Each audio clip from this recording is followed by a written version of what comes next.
Hello everyone, good morning all of you. स्वागत है आप सभी का हमारे YouTube channel John of life science में।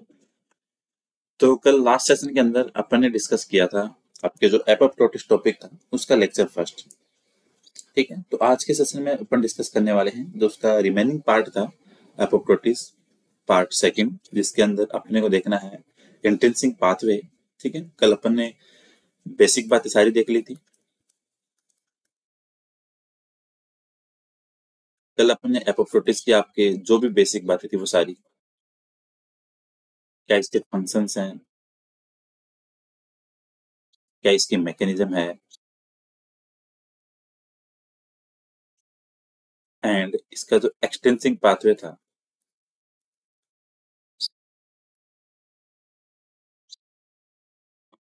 वो अपने कल लास्ट लेक्चर में डिस्कस कर लिया था। और एपोप्टोटिस वगैरह की बात करें तो ये आपके आरपीएससी असिस्टेंट प्रोफेसर जूलॉजी में जो पेपर सेकंड है आपका, उसके अंदर यूनिट आपके कैंसर बायोलॉजी और एपोप्टोटिस, और उसके अकॉर्डिंग अगर आप यूपीपीएससी असिस्टेंट प्रोफेसर की बात करो तो ये टॉपिक आपके वहां भी इंक्लूड है एपोप्टोटिस में। तो अच्छा टॉपिक है। जूलॉजी की एग्जाम में एपोप्टोटिस से हमेशा आरपीएससी 2 से 3 क्वेश्चन पूछती है। ठीक है, सो अच्छा टॉपिक है। प्रीवियस लेक्चर हो गया, आज सेकंड लेक्चर है। 99% पॉसिबिलिटी है कि आपके क्वेश्चन यहाँ से दोनों वीडियो से कंप्लीट हो जाएंगे। ठीक है, तो इंपॉर्टेंट पार्ट है। जिन्होंने प्रीवियस पार्ट नहीं देखा है एक बार आप उसको देख लेना, डेफिनेटली आपको यहाँ से बेनिफिट मिलेगा एपोप्टोटिस पार्ट का। बाकी बातें अपन वीडियो के एंड में डिस्कस करेंगे। ठीक है, तो अपन स्टार्ट करते हैं आज का टॉपिक। ठीक है, इंट्रिंसिक पाथवे या इसको बोले के स्पेस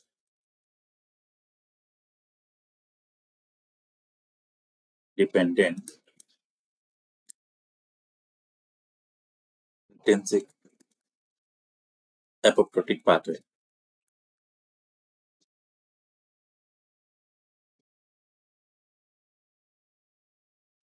ठीक है, कल आपका कौन सा था, एक्सटेंसिक वाला था, और आज आपका कौन सा, इंट्रिंसिक वाला। इंपॉर्टेंट टॉपिक है। ठीक है, हमेशा एग्जाम में क्वेश्चन यहाँ से बनता है।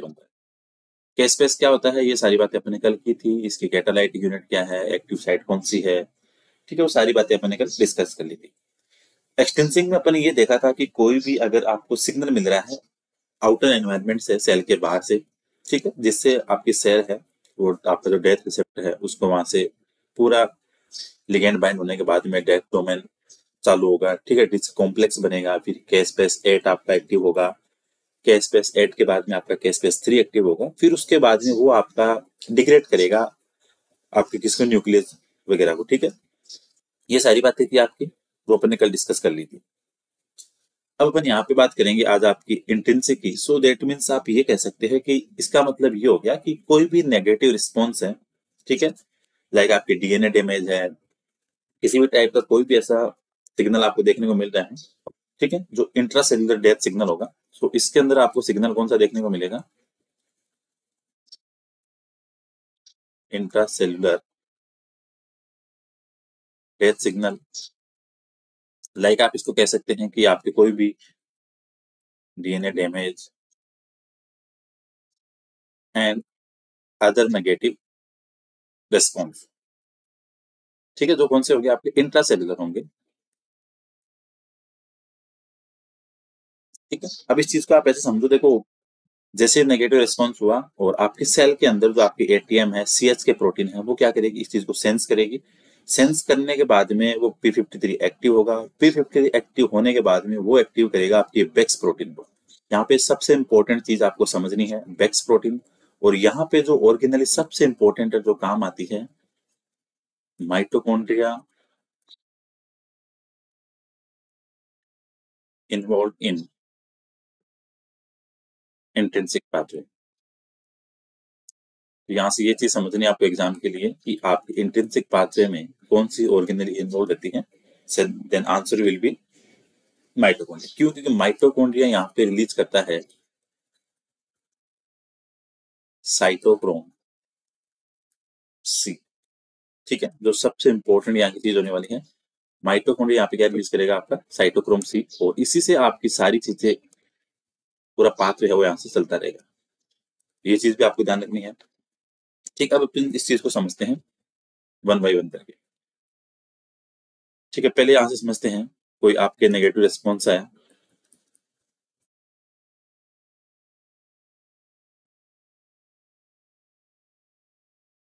ठीक है, नेगेटिव रिस्पॉन्स आने के बाद में एटीएम सीएस के प्रोटीन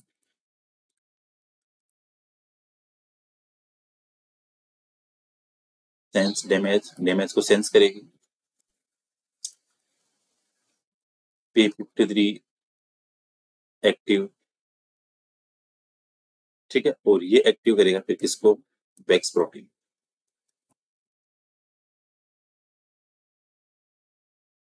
ठीक है, यहाँ से अभी लास्ट में अपन देखेंगे कि बेक्स प्रोटीन क्या है, एंटी एपोप्टोटिक कौन से है, प्रो एपोप्टोटिक प्रोटीन कौन सी है। ठीक है, अब यहाँ से चीज समझना, जैसे इसने बेक्स को चालू किया, बेक्स क्या करेगा, आपके जो माइटोकॉन्ड्रिया है उस पर पोर बनाएगा, उस पोर से आपकी रिलीज होंगे क्या? Cytochrome C. ठीक है, तो बेक्स मेक ए पोर और माइटोकॉन्ड्रिया। ठीक है, फिर आपका मैट्रिक्स है माइटोकॉन्ड्रिया का, वहां से साइटोक्रोम सी रिलीज होंगे और कहाँ जाएंगे? साइटोसोल में जाएंगे। ठीक है, तो साइटोक्रोम सी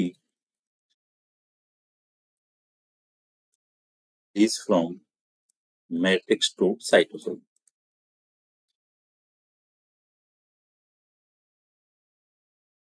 ठीक है, साइटोसोल के बाद अंदर जाने के बाद में ये अटैच हो जाएंगे किसके साथ है? एक आपको नाम आएगा यहाँ पे APAF1 प्रोटीन के साथ में। ठीक है, एपोप्टोटिक प्रोटीएज एक्टिवेटर फैक्टर। ठीक है, तो cytochrome C bind with, full form last में लिख दूंगा इनकी, APAF1 के साथ में। ठीक है, जैसे ही इसके साथ में बाइंड होगा, इसका इंटेंशन क्या करेगा, आपस में हाइड्रोलाइसिस होगा DATP टू DADP के अंदर। ठीक है, जिसके बाद में आपके APAF के अंदर कन्फर्मेशन चेंजेस आएंगे। ठीक है, हाइड्रोलाइसिस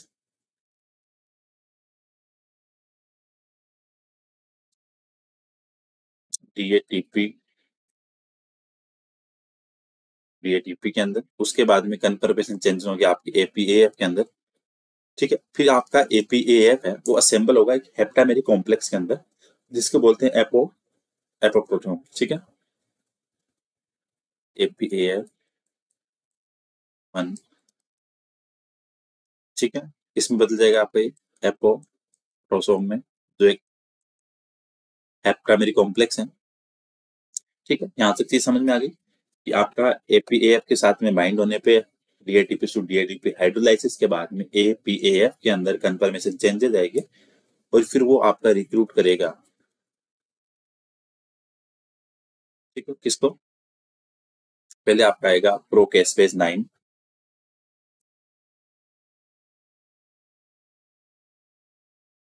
ठीक है, प्रोकेस्पेस 9 आने के बाद में इस पे क्लीव करके इसमें किस में कन्वर्ट करेगा? केस्पेस 9 के अंदर। ठीक है, क्योंकि प्रोकेस्पेस एक इनएक्टिव स्टेज है और केस्पेस 9 होगा वो आपका एक्टिव होगा। ठीक है, तो इसको किसके अंदर करेंगे? एक्टिवेटिंग क्लीवेज होगा।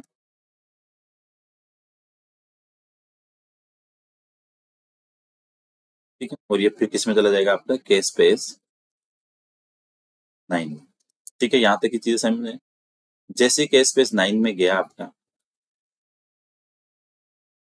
ठीक है, केस्पेस 9 के बाद में दोबारा ये प्रो केस्पेस 3 के ऊपर क्लीव करके उसको जनरेट करेगा केस्पेस 3 के अंदर। ठीक है, सो क्लीव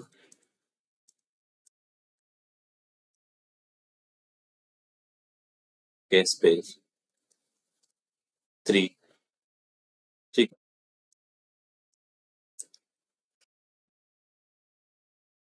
जनरेट केस्पेस 3 हो जाएगा, क्योंकि आपका केस्पेस 3 है वो एक्टिव रहेगा यहाँ पे। ठीक है, केस्पेस 3 एक्टिव होने के बाद में फिर ये आपका डिग्रेड करेगा, फिर वहां से ऑटो प्रोटीस है उसको, ठीक है, उसको वहां पे फिर ये स्टार्ट कर देगा सेल के अंदर। ठीक है, सो ये चीज इंपॉर्टेंट थी। ठीक है, तो सबसे पहले तो क्या करेगा, जो आपके न्यूक्लियस एंजाइम के इनहिबिटर है उनको डिग्रेड करेगा। Degrade the inhibitor of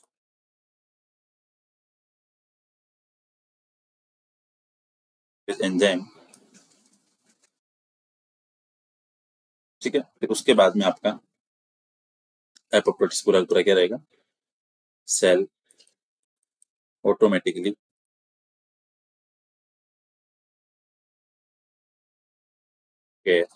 death.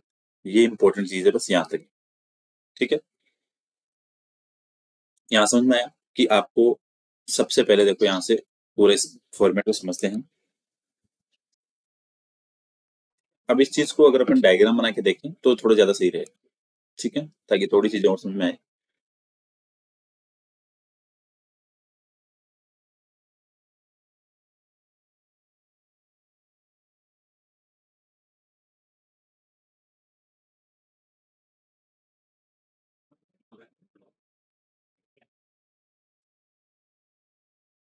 ठीक है, इसको अपने से कह सकते हैं कि डीएनए डैमेज आपको यहाँ से सेंस हुआ।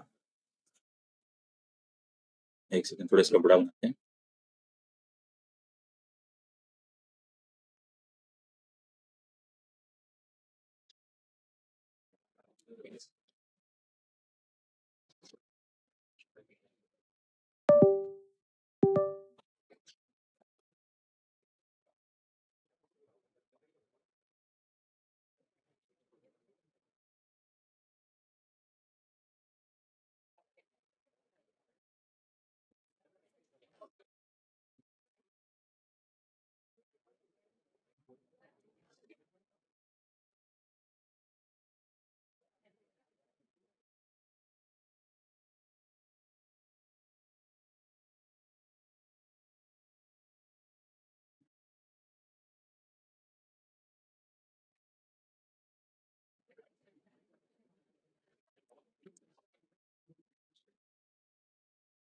डीएनए डैमेज, ठीक है।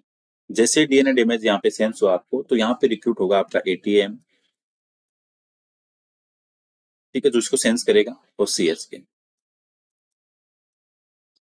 ठीक है। ये एक्टिव करेंगे किसको, आपका P53,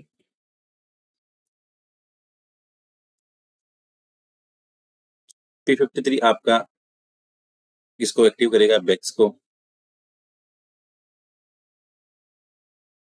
ठीक है। बेक्स के बाद में जो आपका माइटोकॉन्ड्रिया है, यहाँ पे एक स्ट्रक्चर बना सकते हैं ऐसे,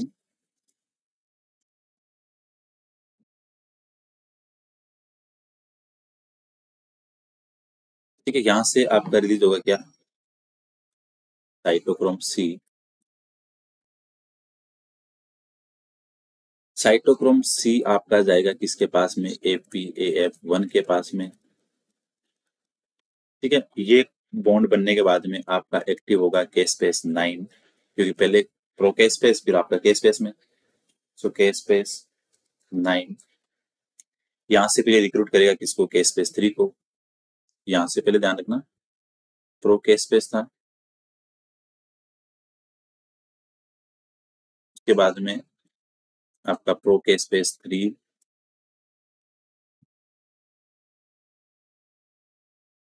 ये आ गया आपका K-स्पेस 3 हो गया, एक्टिव हो गया, ठीक है। उसके बाद में आपका क्या करेगा, ये डिग्रेड द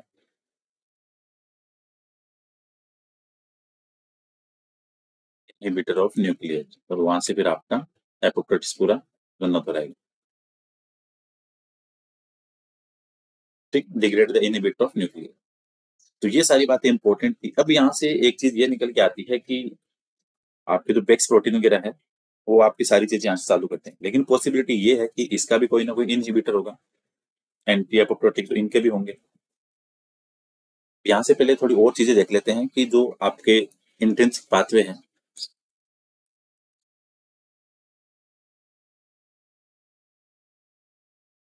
रेगुलेट होता है आपके BCL2 फैमिली द्वारा। BCL की फुल फॉर्म है बी सेल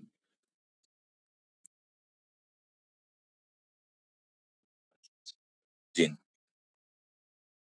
ठीक है। क्योंकि इस फैमिली के पास में आपके एंटी एपोप्टोटिक भी है और आपके प्रो एपोप्टोटिक भी है, तो ये सारी चीजें ध्यान रखनी है, ठीक है। तो ये एग्जाम के लिए इंपॉर्टेंट है। अब यहाँ से अगर मैं बात करूं कि आपके कौन से जीन तो है एपोप्टोटिक और कौन से हैं एंटी एपोप्टोटिक, तो देखो अगर मैं यहाँ पे लिखूं एंटी एपोप्टोटिक जीन,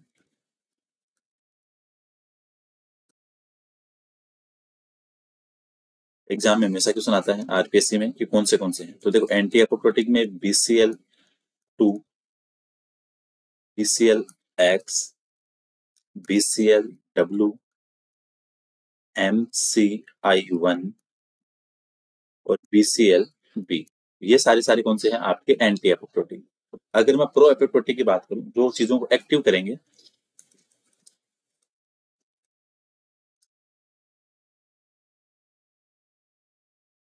ठीक है,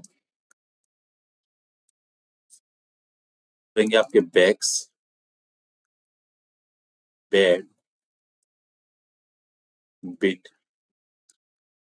बिम, बिग, बॉक, नोक्सा एंड ट्रेल,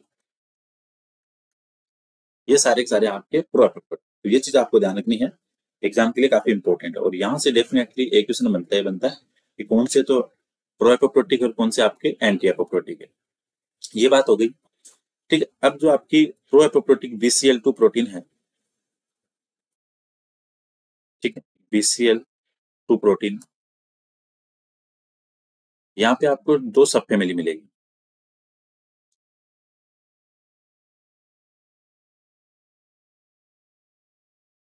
एक तो है BS123 और एक है BS3 ओनली, ठीक है। तो ये चीज ध्यान रखना है, BS3 के अंदर आती है आपकी बैक और बैक्स, ठीक है, और इसके अंदर मिलेगी आपको बैक, बिम, बैक, सॉरी, बिम और बिग, बैक, बेड आ गया आपका पहले, पुमा एंड नोक्सा।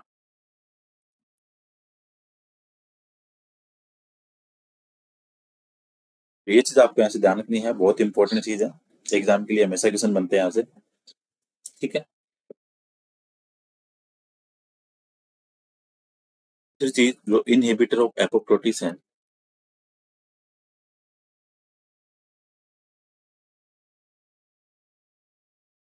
IAPS, ठीक है, ये है आपके नेगेटिव रेगुलेटर, ठीक है, पॉजिटिव नहीं है,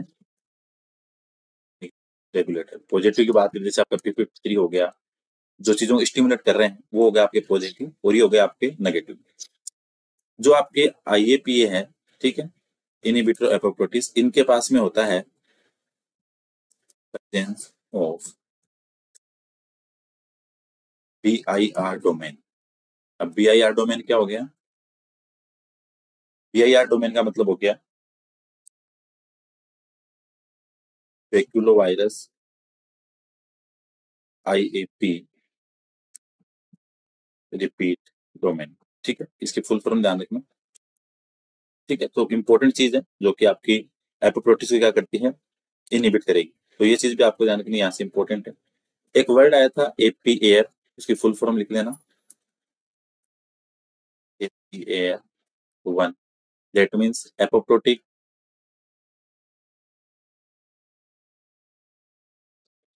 प्रोटीएज एक्टिवेटिंग फैक्टर। तो ये था आपका इंट्रिंसिक पाथवे। तो यहाँ से आपको साइटोक्रोम सी ध्यान रखना है, जो आपके माइटोकॉन्ड्रिया मैट्रिक्स से रिलीज होगा, साइटोसोल में जाएगा और जाके बाइंड होगा आपका APAF1 के साथ में, उसकी स्ट्रक्चरल कन्फर्मेशन चेंज होगी, उसके बाद में आपकी जो इंपॉर्टेंट चीजें हैं लाइक आपका प्रोकेस्पेस 9 है वो एक्टिव होगा, प्रो एक्सपेस 9 एक्टिव होने के बाद में कन्वर्ट होगा आपका क्लीव के बाद में केस्पेस 9 के अंदर, देन उसके बाद में प्रो केस्पेस 3 आएगा, फिर वो आपका चला जाएगा किसके अंदर, आपके केस्पेस एक्टिव होकर केस्पेस 3 के अंदर, ठीक है, और वहां से आपका एपोप्टोटिक चालू हो जाएगा। इनहिबिटर आपको ध्यान रखने हैं, प्रो एपोप्टोटिक जीन ध्यान रखने हैं, हर वर्ड की फुल फॉर्म का ध्यान रखना है, इंट्रिंसिक में आपका माइटोकॉन्ड्रिया इन्वॉल्व होता है, ये चीज ध्यान रखनी है, और ये सारा आपका पाथवे है आपके एपोप्टोटिक्स के लिए। तो कल आपको एक्सटेंसिक पाथवे करवा दिया था, आज आपका हो गया इंट्रिंसिक पाथवे। सो दोनों इंपॉर्टेंट चीजें हैं आपके एग्जाम के लिए, इसके अलावा अगर आप प्लेलिस्ट पे जाओ तो वहां पे आपको सेल जंक्शंस करवा दिए, सेकंड पेपर में एपोप्टोटिस हो गया, ठीक है, ह्यूमन फिजियो मैराथन क्लासेस हो गई,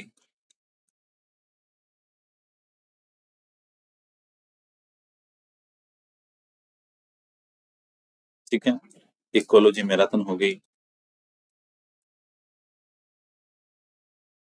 ठीक है। इसके अलावा टूल एंड टेक्निक में 4-5 वीडियो तो आ गए, थोड़ा टाइम इशू चल रहा है तो इसलिए वजह से उसके वीडियो आ नहीं रहे, बट वो भी एग्जाम से पहले हो जाएंगे सारे, ठीक है। मॉलिक्यूलर बायो के क्वेश्चंस करवा दिए आपके, प्ले स्टोर जाओ मिल जाएंगे, 100 क्वेश्चंस करवाए। ह्यूमन फिजियो के आपके 300 इंपॉर्टेंट क्वेश्चंस करवा दिए, सो जाके देख सकते हो। फर्स्ट पेपर तो आपका ऑलमोस्ट कंप्लीट है। सो आप प्लेलिस्ट पे जाओ, वहां से आपको सारी चीजें देखने को मिल जाएंगी, एक एक प्लेलिस्ट को देखना, जो आपके एग्जाम के लिए इंपॉर्टेंट है सारी चीजें आपको वहां से मिल जाएंगी। प्लस आपके मॉडल पेपर 8 सोल्व करवा दिए, हर मॉडल पेपर में आपके 50 क्वेश्चन हैं, ठीक है। तो 50 इंटू 8 400 क्वेश्चन तो आपके करवा दिए, और एग्जाम से पहले मैं आपके 20 मॉडल करवा दूंगा, ये श्योर है। तो दैट मीन्स आपके पास में 1000 जूलॉजी के क्वेश्चन और हो जाएंगे, जिसमें इंपॉर्टेंट एमसीक्यू है प्लस पीवाईक्यू भी है, ठीक है। सो आपका प्रीवियस ईयर के पेपर है उसकी क्वेश्चन प्रैक्टिस भी हो जाएगी, सो ये भी इंपॉर्टेंट आपके लिए, ठीक है। खूब सारी, कम से कम भी अगर आप जोन ऑफ लाइफ साइंस की प्लेलिस्ट पे जाओगे तो आपको जूलॉजी के 2000 प्लस आपको एमसीक्यू देखने को मिल जाएंगे। बस कंडीशन ये है कि आपको शांति से प्लेलिस्ट देखनी है, वहां से आपको टॉपिक मिल जाएंगे, सेल बायो हो, इथोलॉजी हो, इवोल्यूशन हो, इकोलॉजी हो, मोलिकुलर बायो को मैं मैराथन क्लासेस करवा दूंगा सेकंड पेपर के लिए, सेल सिग्नलिंग का करवा दूंगा, ठीक है। एक चेक पॉइंट और एक सेल रेगुलेशन की आएगी वो करवा देंगे, ठीक है। तो इंपॉर्टेंट चीजें हैं आपकी, प्लेलिस्ट पे जाओ काफी सारी चीजें देखने को मिलेगी। अगर आपको टेस्ट सीरीज ज्वाइन करनी है तो आप zone of life science app download कर सकते हो, ठीक है। Zone of life science app download करके यहाँ से आपको पैड भी मिल जाएगी, प्लस फ्री टेस्ट सीरीज भी मिल जाएगी, प्लस अब धीरे धीरे मैं यूट्यूब वाली वीडियो आपके ऐप पे अपलोड कर रहा हूँ, तो आप वहां से भी देख सकते हो उसकी प्लेलिस्ट पे जाके। सो इंपॉर्टेंट चीजें हैं आपकी आपके एग्जाम के लिए, कोई डाउट सजेशन हो तो आप मुझसे कॉन्टेक्ट कर सकते हैं। अगली क्लास में अब कल आएगी आपकी वापिस मॉडल क्लास, ठीक है। अब कल संडे तक आपकी 3 रेगुलर मॉडल क्लासें आएंगी, ठीक है, मॉडल पेपर की, जिसमें और आपकी क्वेश्चन प्रैक्टिस हो जाएगी। So thank you so much watching session, मिलते हैं फिर नेक्स्ट क्लास में।